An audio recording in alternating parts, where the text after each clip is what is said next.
യെശയ്യാ പ്രവാചകന്റെ പുസ്തകം അദ്ധ്യായം 51. സിയോന് ആശ്വാസം. കർത്താവിനെ അന്വേഷിക്കുന്നവരെ, രക്ഷ തേടുന്നവരെ, എൻ്റെ വാക്കു കേൾക്കുവിൻ. നിങ്ങളെ വെട്ടിയെടുത്ത പാറയിലേക്കും നിങ്ങളെ കുഴിച്ചെടുത്ത ഖനിഗർഭത്തിലേക്കും നോക്കുവിൻ.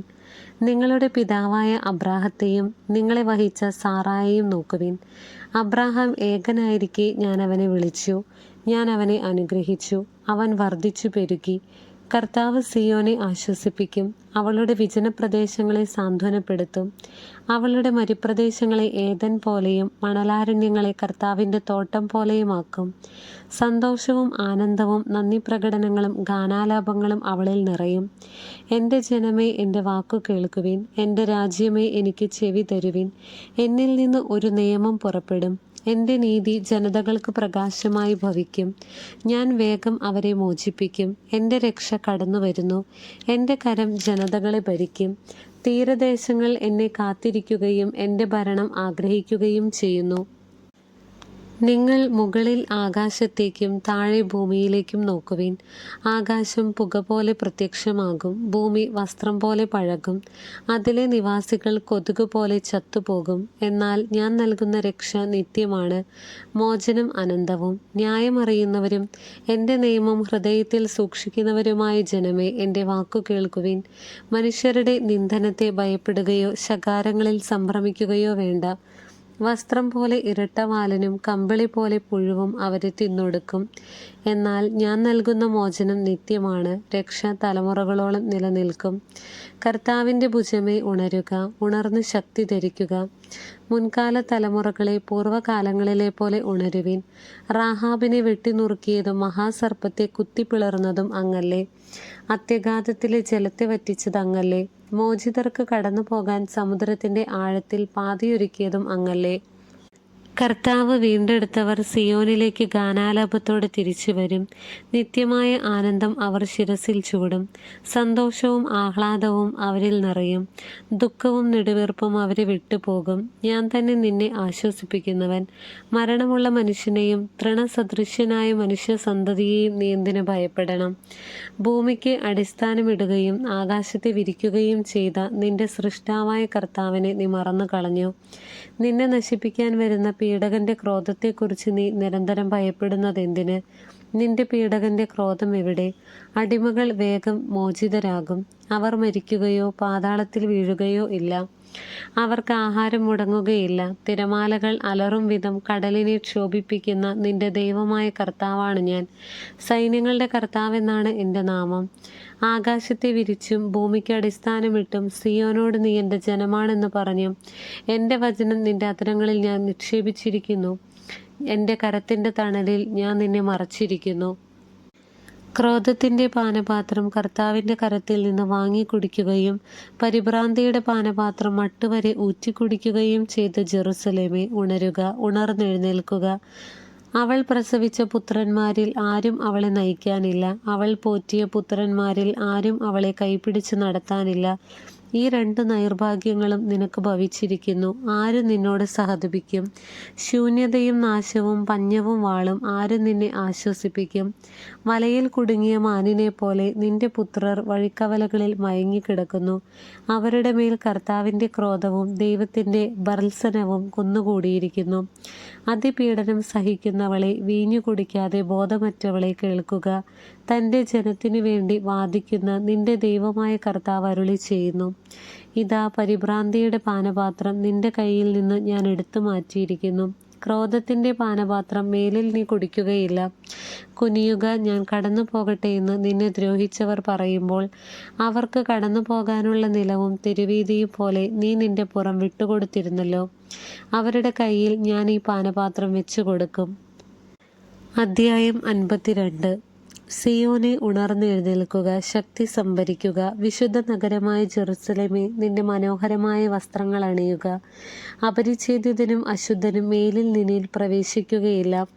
ബന്ധനസ്ഥയായ ജെറുസലേമേ, പൊടിയിൽ നിന്ന് തട്ടിക്കുടഞ്ഞെഴുന്നേൽക്കുക. ബന്ധനസ്ഥയായ സിയോൻ പുത്രി, നിന്റെ കഴുത്തിലെ കെട്ടുകൾ പൊട്ടിക്കുക. കർത്താവ് അരുളി ചെയ്യുന്നു, വില വാങ്ങാതെ നിങ്ങൾ വിൽക്കപ്പെട്ടു, പ്രതിഫലം കൂടാതെ നിങ്ങൾ മോചിതരാവുകയും ചെയ്യും. ദൈവമായ കർത്താവ് അരുളി ചെയ്യുന്നു, ചെയ്യുന്നു. താൽക്കാലിക വാസത്തിന് എൻ്റെ ജനം ഈജിപ്തിലേക്ക് പോയി. അസീറിയക്കാർ അകാരണമായി അവരെ പീഡിപ്പിച്ചു. കർത്താവ് ചോദിക്കുന്നു, എൻ്റെ ജനത്തെ അകാരണമായി പിടിച്ചുകൊണ്ടു പോകുന്നത് കാണുമ്പോൾ ഞാൻ എന്തു ചെയ്യണം? അവിടുന്ന് അരുളി ചെയ്യുന്നു, അവരുടെ ഭരണാധികാരികൾ വിലപിക്കുന്നു. എൻ്റെ നാമം നിത്യവും ഇടതടവില്ലാതെ നിന്ദിക്കപ്പെടുന്നു. എൻ്റെ ജനം എൻ്റെ നാമം അറിയും. ഞാൻ തന്നെയാണ് സംസാരിക്കുന്നതെന്ന് ആ ദിവസം അവർ അറിയും. ഇതാ ഞാൻ ഇവിടെയുണ്ട്. സദ്വാർത്ത അറിയിക്കുകയും സമാധാനം വിളംബരം ചെയ്യുകയും രക്ഷയുടെ സന്ദേശം പ്രഘോഷിക്കുകയും സിയോനോട് നിന്റെ ദൈവം ഭരിക്കുന്നുവെന്ന് പറയുകയും ചെയ്യുന്നവൻ്റെ പാദം മലമുകളിൽ എത്ര മനോഹരമാണ്. ശ്രദ്ധിക്കുക, നിന്റെ കാവൽക്കാർ സ്വരമുയർത്തുന്നു. അവർ സന്തോഷത്തോടെ ഒരുമിച്ച് പാടുന്നു. കർത്താവ് സിയോനിലേക്ക് തിരികെ വരുന്നത് അവർ നേരിട്ട് കാണുന്നു. ജെറുസലേമിലെ വിജനതകളെ ആർത്തുപാടുവിൻ. കർത്താവ് തൻ്റെ ജനത്തെ ആശ്വസിപ്പിച്ചിരിക്കുന്നു, ജെറുസലേമിനെ മോചിപ്പിച്ചിരിക്കുന്നു. തൻ്റെ പരിശുദ്ധ കരം എല്ലാ ജനതകളുടെയും മുമ്പിൽ ഉയർത്തിപ്പിടിച്ചിരിക്കുന്നു. ഭൂമിയുടെ എല്ലാ അതിർത്തികളും നമ്മുടെ ദൈവത്തിൽ നിന്നുള്ള രക്ഷ കാണും. പോകുവിൻ, പോകുവിൻ, അവിടെ നിന്ന് കടന്നു പോകുവിൻ. അശുദ്ധ വസ്തുക്കളെ സ്പർശിക്കരുത്. കർത്താവിൻ്റെ പാത്രവാഹകരെ, നിങ്ങൾ അവളിൽ നിന്ന് ഓടി അകലുവിൻ. നിങ്ങളെ തന്നെ ശുദ്ധീകരിക്കുവിൻ. നിങ്ങൾ തിടുക്കം കൂട്ടേണ്ട, വേഗം ഓടുകയും വേണ്ട. കർത്താവ് നിങ്ങളുടെ മുൻപിൽ നടക്കും. ഇസ്രായേലിൻ്റെ ദൈവമായിരിക്കും നിങ്ങളുടെ പിൻകാവൽക്കാരൻ. കർത്താവിൻ്റെ ദാസൻ 4. എൻ്റെ ദാസന് ശ്രേയസ്സുണ്ടാവും. അവൻ അത്യുന്നതങ്ങളിലേക്ക് ഉയർത്തപ്പെടുകയും പുകഴ്ത്തപ്പെടുകയും ചെയ്യും. അവനെ കണ്ടവർ അമ്പരന്നു പോയി. മനുഷ്യനെന്ന് തോന്നാത്ത വിധം അവൻ വിരൂപനായിരിക്കുന്നു. അവൻ്റെ രൂപം മനുഷ്യൻ്റേതല്ല. അവൻ അനേക ജനതകളെ പരിഭ്രാന്തരാക്കും. രാജാക്കന്മാർ അവൻ മൂലം നിശബ്ദരാകും. അവരോട് പറഞ്ഞിട്ടില്ലാത്തവ അവർ കാണും, കേട്ടിട്ടില്ലാത്തവ മനസ്സിലാക്കുകയും ചെയ്യും. അധ്യായം 53. നമ്മൾ കേട്ടത് ആര് വിശ്വസിച്ചു? കർത്താവിൻ്റെ കരം ആർക്ക് വെളിപ്പെട്ടിട്ടുണ്ട്? തൈച്ചെടി പോലെ വരണ്ട ഭൂമിയിൽ നിൽക്കുന്ന മുള പോലെ അവൻ അവിടുത്തെ മുൻപിൽ വളർന്നു. ശ്രദ്ധാർഹമായ രൂപഭംഗിയോ ഗാംഭീര്യമോ ആകർഷകമായ സൗന്ദര്യമോ അവനുണ്ടായിരുന്നില്ല. അവൻ മനുഷ്യരാൽ നിന്ദിക്കപ്പെടുകയും ഉപേക്ഷിക്കപ്പെടുകയും ചെയ്തു. അവൻ വേദനയും ദുഃഖവും നിറഞ്ഞവനായിരുന്നു. അവനെ കണ്ടവർ മുഖം തിരിച്ചു കളഞ്ഞു. അവൻ നിന്ദിക്കപ്പെട്ടു, നാം അവരെ ബഹുമാനിച്ചതുമില്ല. നമ്മുടെ വേദനകളാണ് യഥാർത്ഥത്തിൽ അവൻ വഹിച്ചത്, നമ്മുടെ ദുഃഖങ്ങളാണ് അവൻ ചുമന്നത്. എന്നാൽ ദൈവം അവനെ പ്രഹരിക്കുകയും ശിക്ഷിക്കുകയും ദണ്ഡിപ്പിക്കുകയും ചെയ്തെന്ന് നാം കരുതി.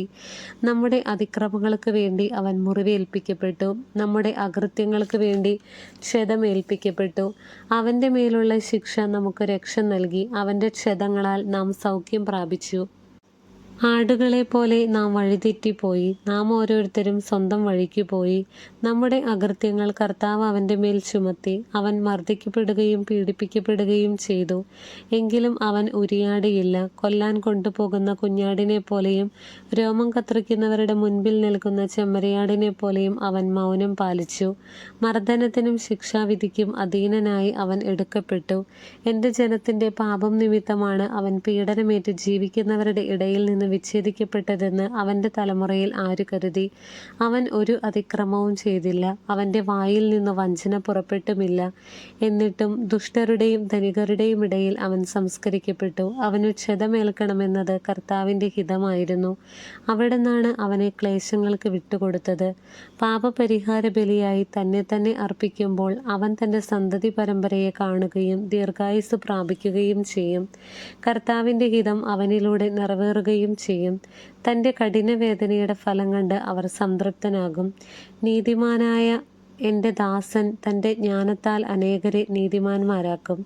അവൻ അവരുടെ തിന്മകളെ വഹിക്കുകയും ചെയ്യും. മഹാന്മാരോടൊപ്പം ഞാൻ അവന് അവകാശം കൊടുക്കും. ശക്തരോടുകൂടെ അവൻ കൊള്ളമുതൽ പങ്കിടും. എന്തെന്നാൽ അവൻ തൻ്റെ ജീവനെ മരണത്തിന് ഏൽപ്പിച്ചു കൊടുക്കുകയും പാപികളോടുകൂടെ എണ്ണപ്പെടുകയും ചെയ്തു. എന്നിട്ടും അനേകരുടെ പാപഭാരം അവൻ പേറി അതിക്രമങ്ങൾക്ക് വേണ്ടി മാധ്യസ്ഥം വഹിച്ചു. ദൈവമായ കർത്താവിന് സ്തുതി.